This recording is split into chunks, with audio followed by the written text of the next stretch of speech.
ভোগান্তির আরেক নাম বিদ্যুতের প্রিপেড মিটার। বিদ্যুতের ভুতুরে বিল গ্রাহকের গলা কাটছে প্রতিনিয়ত।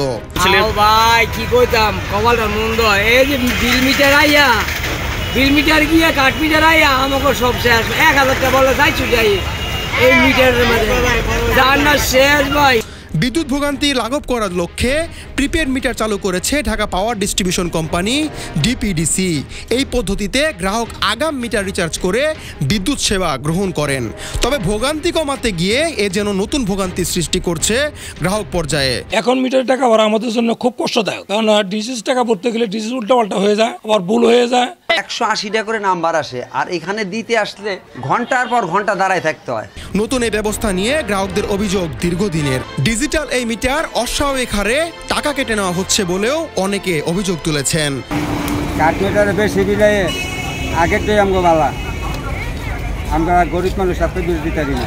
22 এপ্রিল দুপুর 1:45টায় 3000 টাকা রিচার্জ করে মাত্র 6 দিন না যেতেই ব্যালেন্স শেষ।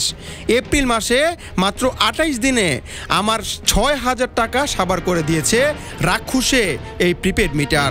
নগদ টিয়ারা বললাম যে 2 দিন ফাইলে নেই, টিয়ারা শেষ।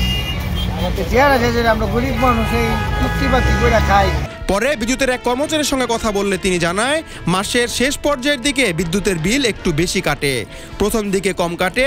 মাসের প্রথম দিকে 3000 টাকা যদি 3 দিন চালানো যায় তাহলে শেষ দিকে যাবে মাত্র 1 দিন।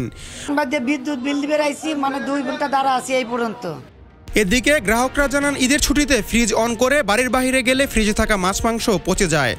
রাত 12টার পর বিকাশের দোকান বন্ধ হয়ে যাওয়ায় রাতে মিটারে টাকা শেষ হলে তার রিচার্জ করা কখনোই রাতে সম্ভব হয় না, ফলে বিদ্যুৎ ছাড়া থাকতে হয়। এটা সাধারণত যখন বিদ্যুৎ বিলটা মাসে কোনো সময় বৃদ্ধি পায় বা হ্রাস পায় তখন এই ঘটনা ঘটে, অন্য সব সময় সাধারণত সহজ থাকে।